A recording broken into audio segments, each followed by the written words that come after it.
आज हम बात करेंगे एक बहुत इंपॉर्टेंट टॉपिक के बारे में, जो है यूट्राइन फाइब्रॉइड, मतलब बच्चेदानी की गांठ। इस वीडियो में हम जानेंगे कि यूट्राइन फाइब्रॉइड्स क्या है, इनके लक्षण क्या होते हैं, क्या ये किसी कैंसर की शुरुआत की निशानी है, और इसके ट्रीटमेंट ऑप्शन क्या है, क्या इसका इलाज सिर्फ ऑपरेशन से संभव है। और लास्ट में मैं एक स्पेशल बात बताऊंगी जहां हम ये शेयर करेंगे कि फाइब्रॉइड अगर आप एक बार आपको हो गया है तो आप ऐसा क्या करें कि ये फाइब्रॉइड दोबारा से न हो, या अगर आप स्वस्थ हैं तो आप अपनी लाइफस्टाइल कैसी रखें ताकि आपको भविष्य में फाइब्रॉइड होने के चांसेस कम हो जाएं। ये आयुर्वेदिक टिप्स होंगे। तो चलिए शुरू करते हैं वीडियो। नमस्कार, मैं डॉक्टर सरिता मिश्रा, मैं आयुर्वेदिक गायनेकोलॉजिस्ट हूँ and founder of bliss Vedas, that is India's holistic health care brand. तो आज के वीडियो की शुरुआत हम करते हैं। सबसे पहले हम ये जानेंगे कि यूट्राइन फाइब्रॉइड क्या है। बच्चेदानी की गांठ, आपने अपने आसपास सुना होगा कि आपके जान पहचान में किसी को फाइब्रॉइड हो गया, यूट्राइन फाइब्रॉइड डायग्नोज हुआ और टेंशन शुरू कि ये कैंसर है। तरह तरह के लोग आपको एडवाइजेस देने लगते हैं कि इसको ऑपरेशन करके निकलवा दो, बच्चेदानी निकलवा दो, नहीं तो कैंसर फैल जाएगा। और हमारे पास भी बहुत सारे ऐसे पेशेंट्स आते हैं जो ये कहते हैं कि हमने सुना है ये कैंसर में बदल जाएगा और हमारा ऑपरेशन कर दीजिए। भले ही वो फाइब्रॉइड बहुत छोटा हो, भले ही उसके कोई सिम्टम्स नहीं हो रहे हो, लेकिन पेशेंट इस तरीके से घबरा कर आते हैं कि हमारे लिए भी ये बताना उन्हें मुश्किल होता है कि कैसे फाइब्रॉइड ऑपरेशन करने लायक होते हैं, किन में जरूरी है और किन कंडीशंस में जरूरी नहीं है। तो ये जो वीडियो है अवेयरनेस के लिए है, ताकि आप समझ सकें कि हर फाइब्रॉइड में ऑपरेशन की जरूरत नहीं है। और बहुत बार ऐसा होता है कि बहुत बड़ा फाइब्रॉइड है और उसमें भी पेशेंट्स आके हमसे ये रिक्वेस्ट करते हैं कि हमें ऑपरेशन नहीं करवाना है और हमें दवा से ठीक कर दीजिए, आयुर्वेदिक दवाइयाँ क्या काम करेंगी। तो इस वीडियो के माध्यम से मैं ये भी बताना चाह रही हूँ कि चाहे वो मॉडर्न मेडिकल साइंस हो, चाहे वो आयुर्वेदिक हो, चाहे वो कोई भी पैथी हो, हर पैथी का अपना एक लिमिटेशन होता है।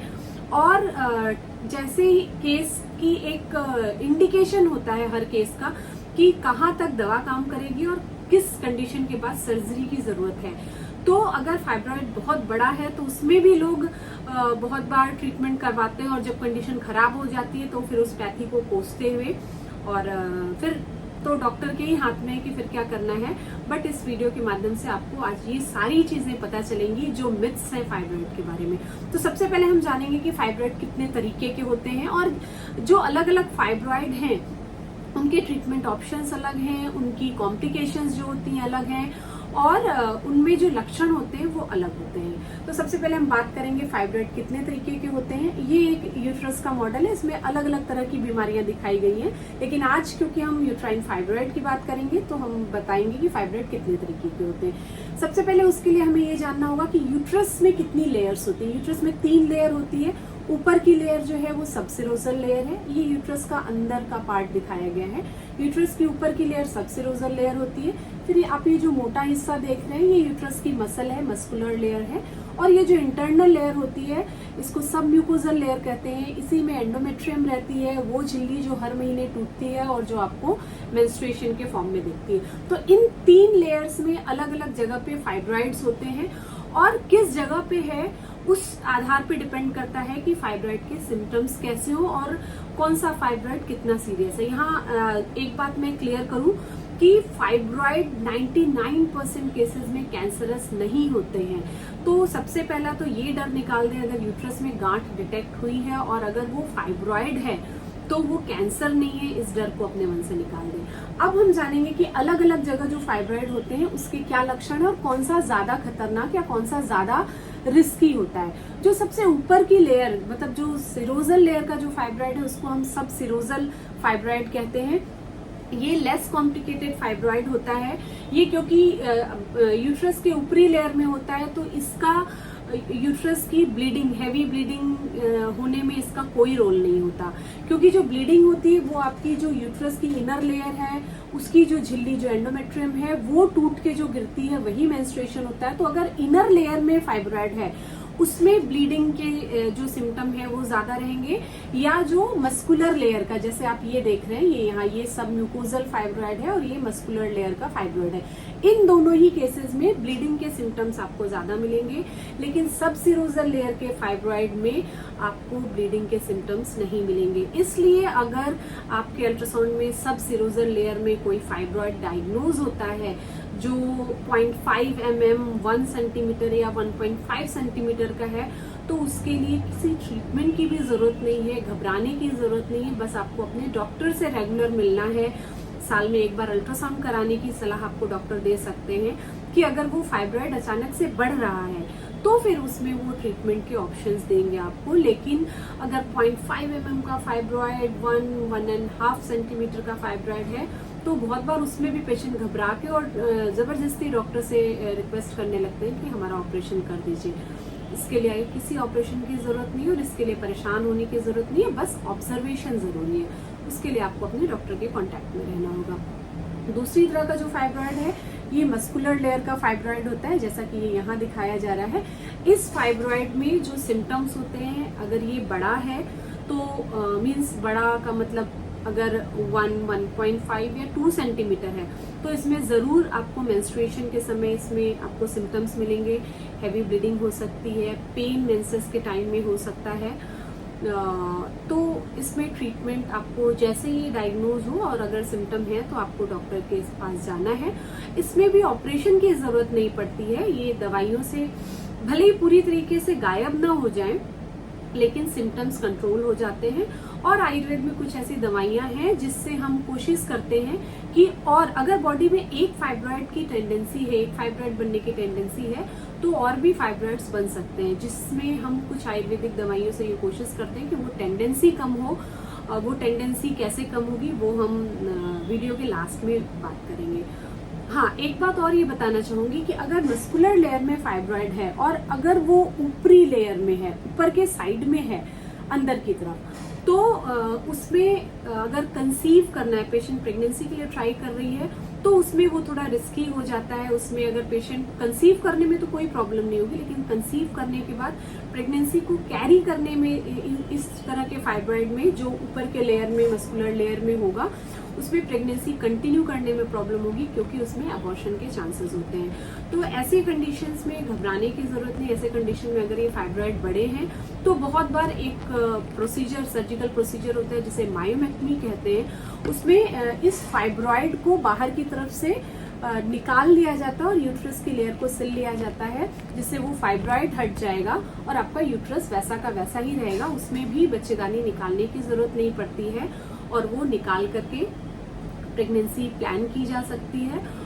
और अगर प्रेगनेंसी नहीं चाह रहे हैं और ऐसे भी अगर उस फाइब्रॉइड के कारण, अगर वो बड़ा फाइब्रॉइड है और उसके कारण मेंस्ट्रुएशन में, पीरियड्स के टाइम में आपको सिम्टम्स ज्यादा आ रहे हैं, तो मायोमेक्टमी भी एक ऑप्शन हो सकता है अगर दवाइयां काम नहीं कर रही हैं। और मायोमेक्टमी जो है वो बड़े साइज के फाइब्रॉइड्स में डॉक्टर एडवाइज करते हैं। छोटे साइज के फाइब्रॉइड्स में मेडिसिन से आपको सिम्टम्स में रिलीफ हो जाता है, तो घबराने की जरूरत नहीं। अगर फाइब्रॉइड डायग्नोज हुआ है तो डॉक्टर से इस चीज के लिए इंसिस्ट ना करें कि बच्चेदानी की अब जरूरत नहीं है तो आप इसे हटा दीजिए, क्योंकि वो भी आपकी बॉडी का एक पार्ट है। भले ही फैमिली कंप्लीट हो गई है तो क्या, लेकिन उसको हटाना भी, क्योंकि उसके साथ आपकी ओवरीज भी निकाली जाएंगी और उसके अपने अलग कॉम्प्लिकेशंस होते हैं। तीसरे तरह के जो फाइब्रॉइड की हम बात करेंगे, ये सब म्यूकोजल लेयर का, इनर लेयर का फाइब्रॉइड होता है।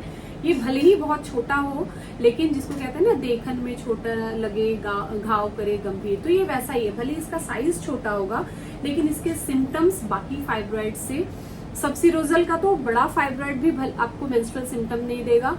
सब जो मस्कुलर लेयर का है उसमें आपको ब्लीडिंग और पेन के सिम्टम मेंस्ट्रुएशन के समय मिल सकते हैं, लेकिन इसमें जो सब सिरोजल जो फाइब्रॉइड है उसमें, सॉरी, सब म्यूकोजल जो फाइब्रॉइड है वो भले ही मस्कुलर लेयर के फाइब्रॉइड से छोटा होगा, लेकिन उसके सिम्टम ज्यादा होंगे।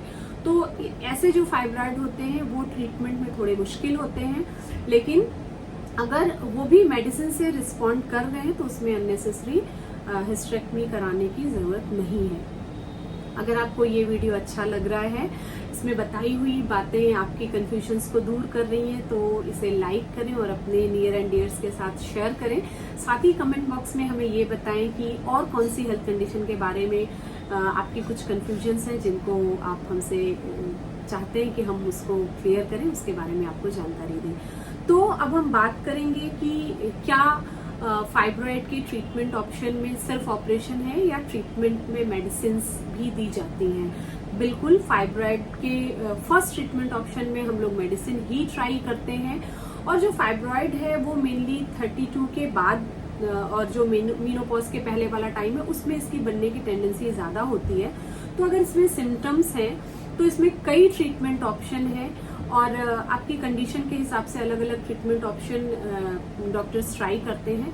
एटलीस्ट डॉक्टर को 3 मंथ का टाइम दे, 3 to 6 मंथ की मेडिसिन ट्राई की जाती है, और अगर एक ट्रीटमेंट ऑप्शन काम नहीं कर रहा तो दूसरे तरह के सॉल्ट्स की मेडिसिन दी जाती है। मॉडर्न मेडिसिन की मैं बात कर रही हूँ। और उसी तरीके से आयुर्वेद में भी हम लोग ट्रीटमेंट्स जो ऑप्शंस हैं वो हम लोग चेंज करते हैं, लेकिन कम से कम 2 से 3 महीने का समय देना चाहिए।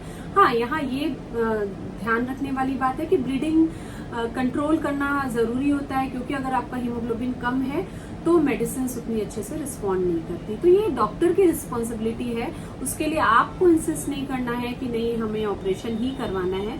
जितना संभव हो सके दवाइयों से इसका इलाज डॉक्टर करने की कोशिश करते हैं। अगर दवाइयाँ काम नहीं कर रही, 3 to 6 मंथ के कोर्स में उसमें दवाइयाँ चेंज हम करके देखते हैं, और दवाइयाँ अगर काम नहीं कर रही, आपकी ब्लीडिंग इतनी ज्यादा है जिससे आपकी हेल्थ कंडीशन पे उसका इफेक्ट पड़ रहा है, तो निश्चित रूप से फिर ऑपरेशन के लिए प्लान किया जाता है। बट वो डॉक्टर को प्लान करने दीजिए, उसके लिए अननेसेसरी आप डॉक्टर को इंसिस्ट मत करिए, क्योंकि ऑपरेशन करवाना आसान है, लेकिन अगर आपने कम एज में यूट्रस निकलवा लिया और उसके साथ में ओवरीज निकलवा ली तो उसके बहुत सारे कॉम्प्लिकेशंस होते हैं। एक परेशानी से बचने के लिए आप 10 परेशानियां बोल लेंगे।